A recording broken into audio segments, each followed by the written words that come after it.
Oke, baik. Bismillahirrahmanirrahim. Assalamualaikum warahmatullahi wabarakatuh. Selamat, oke. Selamat siang, Direktur yang terhormat, serta Ibu Panitia yang kami banggakan dan para rekan guru yang saya hormati dan juga saya banggakan. Izinkan saya memperkenalkan diri. Nama saya Ahmad Septian. Saya merupakan mahasiswa semester 6 jurusan Bimbingan dan Konseling, dan saya juga sekarang merupakan guru TK di TK Aisyah Busanul Atfal, Kecamatan Suci Naraja. Oke, oh iya, lupa Ibu. Terima kasih. Oke. Perlu kita ketahui bahwasannya Indonesia akan menghadapi bonus demografi pada tahun 2045. Maka dengan itu, kita harus memiliki generasi yang kuat secara karakter dan juga kuat secara kompetensi. Kita harus yakin bahwasannya Indonesia memiliki peluang besar untuk menjadi negara yang maju, tidak tertinggal dari negara Singapura. Tapi lagi-lagi yang menjadi pertanyaan pada hari ini adalah terkait dengan sumber daya manusia. Itu yang seringkali menjadi pertanyaan, apakah Indonesia akan menjadi negara yang maju atau justru malah tetap begini aja gitu. Nah, masalah hari ini yang terjadi pada anak itu adalah anak seringkali kurang disiplin. Juga anak itu pada hari ini adiksi gadget atau ketergantungan gadget yang berlebihan, sehingga menyebabkan anak menjadi kurang disiplin. Juga anak kurang aktivitas fisik, karena anak tuh lebih nyaman dengan gadget. Bahkan selama satu hari mungkin banyaknya bermain dengan gadget, karena zaman juga semakin canggih. Kita harus pintar-pintar menjadi sebagai orang tua dan juga sebagai guru.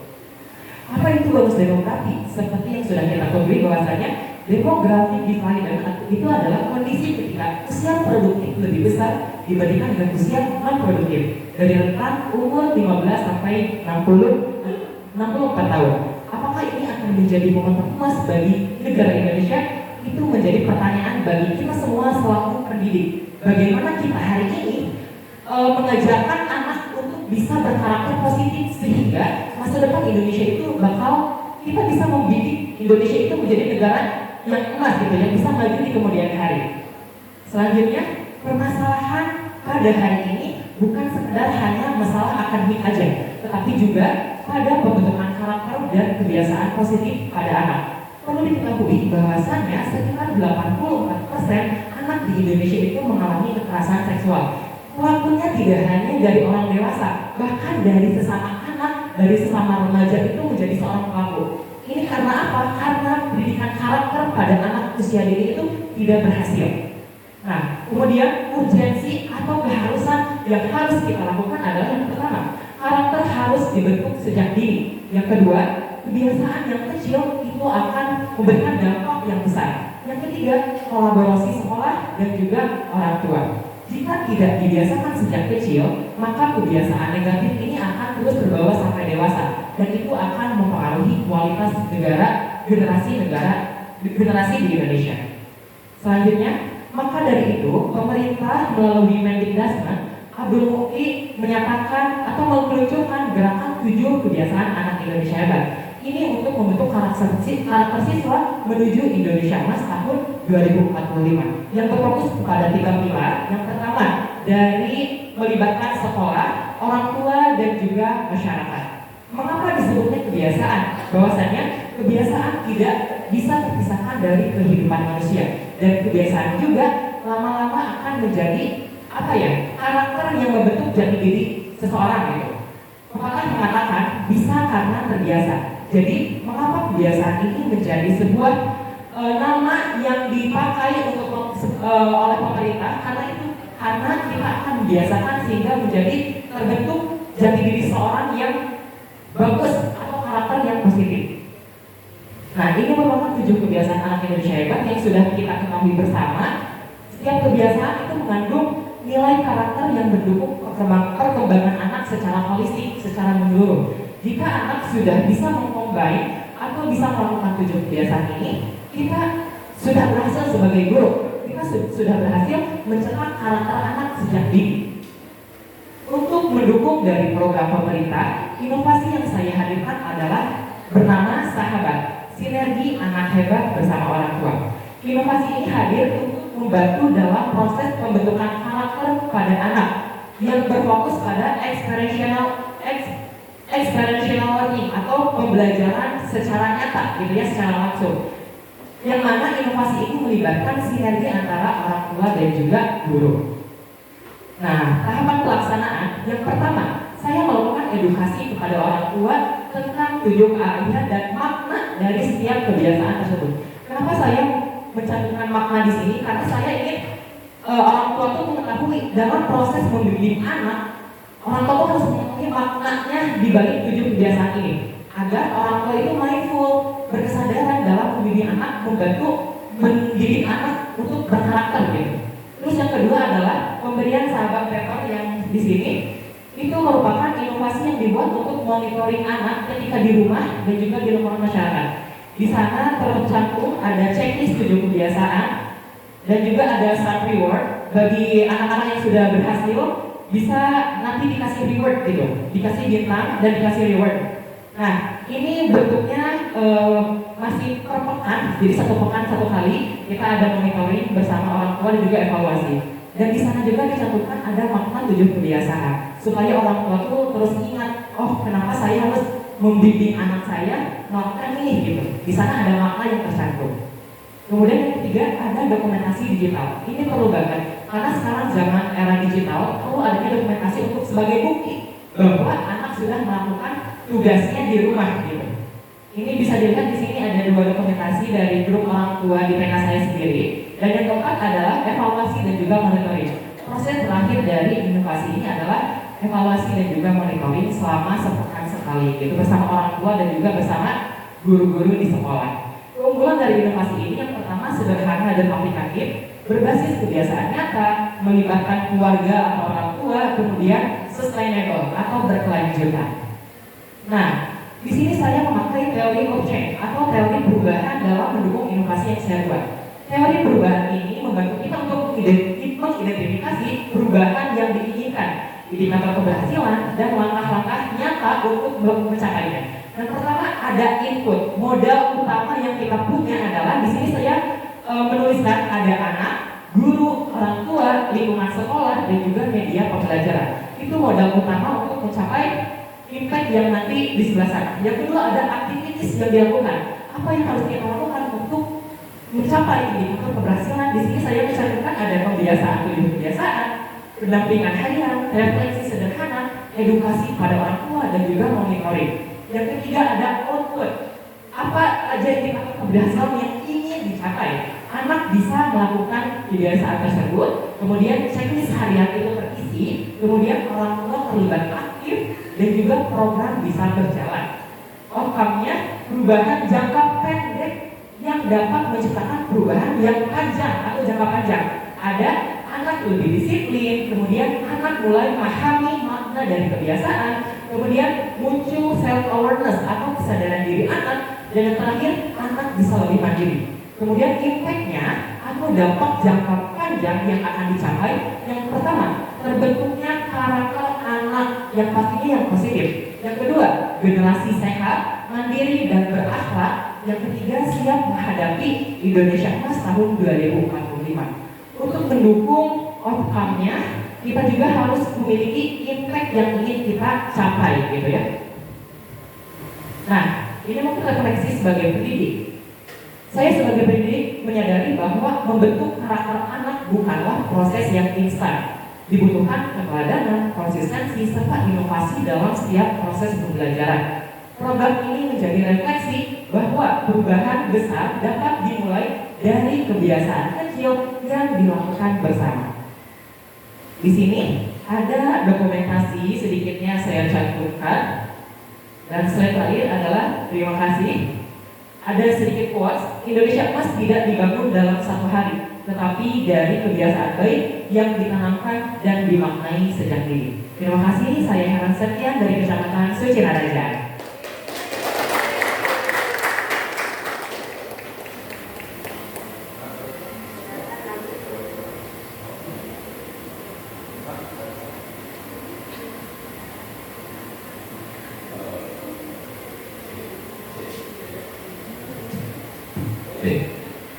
Ini bentuk si buklet sahabatnya seperti ini, yang dibagikan ke orang tua seminggu sekali itu seperti ini. Oke, berapa modal yang dibutuhkan untuk membuat ini? Oke, modal mungkin karena sekolah menyediakan ya Pak, jadi tidak ada modal yang dikeluarkan oleh pribadi, tapi sekolah menyediakan juga dari printer, kertasnya juga alhamdulillah disediakan oleh sekolah. Oke, kita hitung-hitungan. Kertas seperti ini kurang lebih harganya kisaran 300 sampai 500 per lembar.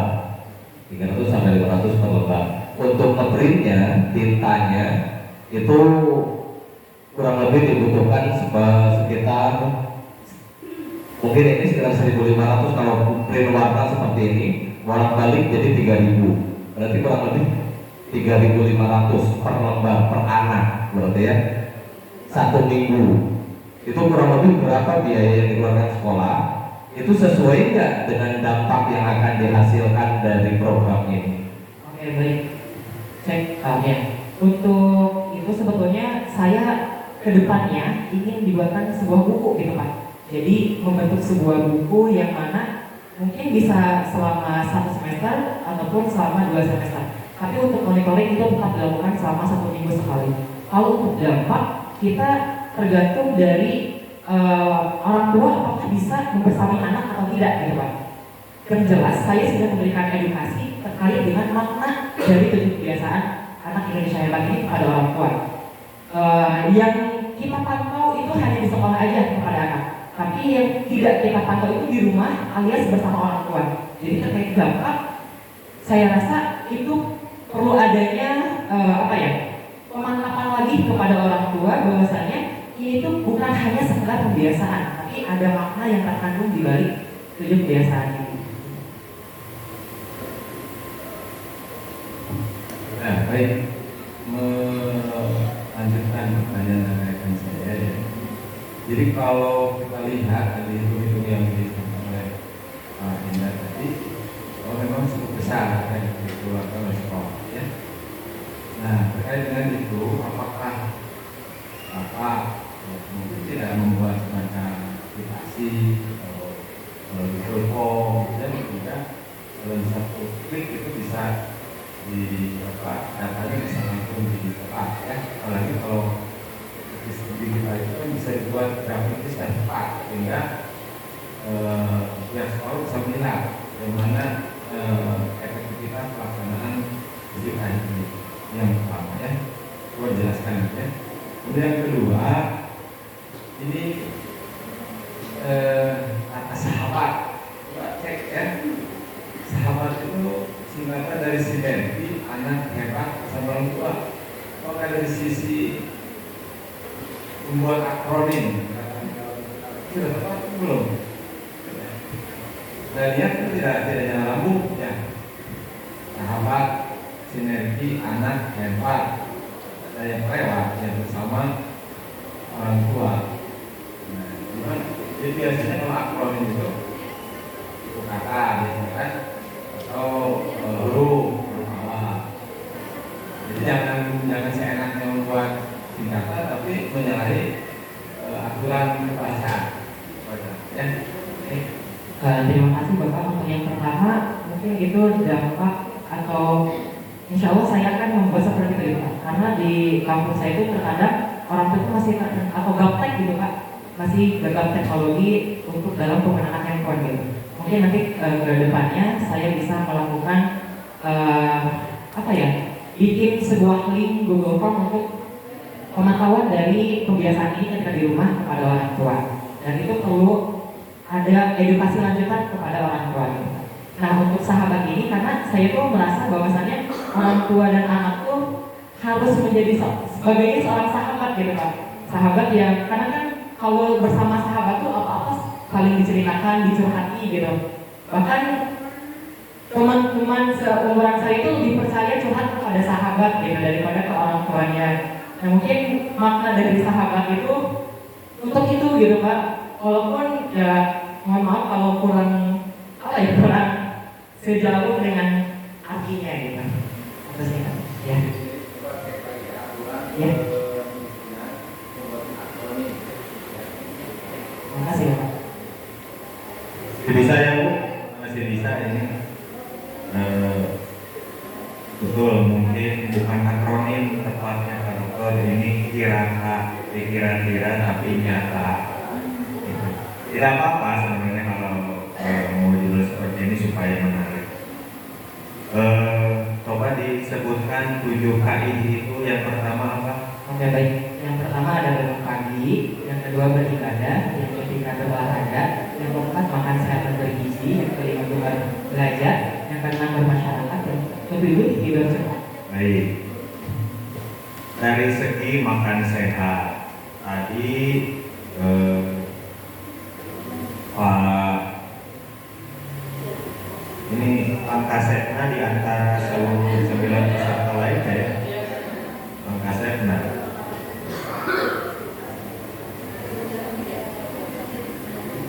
Pak Herlan ya dari TK Aba. Di sini Aba tadi saya mencari ternyata Aba itu Asia Anol Atfal dari Sucinaraja menyebutkan experiential learning, betul ya?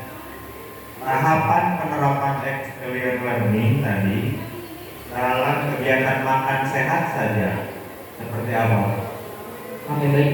Terkait dengan experiential learning, kan dari segi arti experiential learning itu adalah pembelajaran yang nyata gitu Pak. Jadi anak tuh nyata gitu melakukan hal tersebut. Mungkin dari segi makan itu bisa dilakukan bersama orang tua terlebih dahulu. Karena kan di sini berbasisnya edukasi gitu Pak. Orang tua bisa melakukan dicontohin dulu gitu ya makanan yang sehat itu apa aja gitu. Nanti anak juga bisa mengikuti apa yang dilakukan oleh orang tua. Kan sesuai dengan program dari pemerintah juga ada makanan sehat dan bergizi itu apa yang menjadi pembiasaan juga ketika anak berada di sekolah gitu Pak, untuk melakukan atau makan sehat dan bergizi itu seperti apa. Itu kan secara tidak langsung anak langsung memakan makanan sehat dan bergizi itu gitu Pak.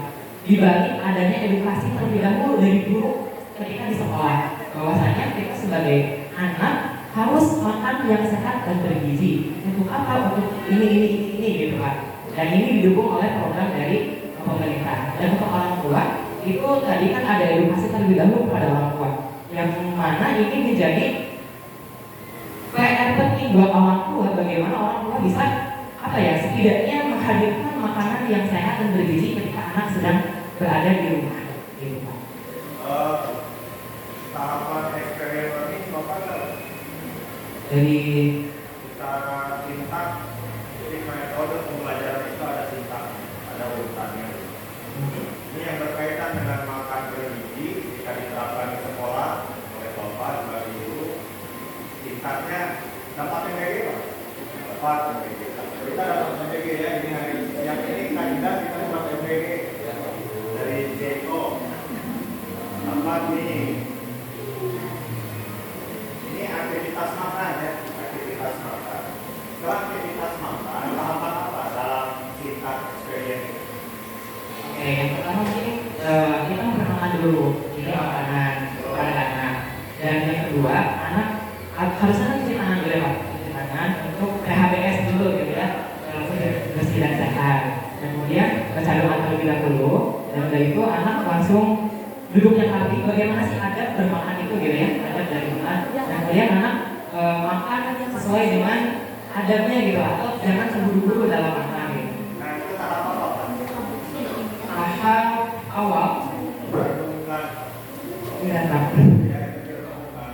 Karena kalau makan pertama itu merenungkan, tangannya harus bersih dulu.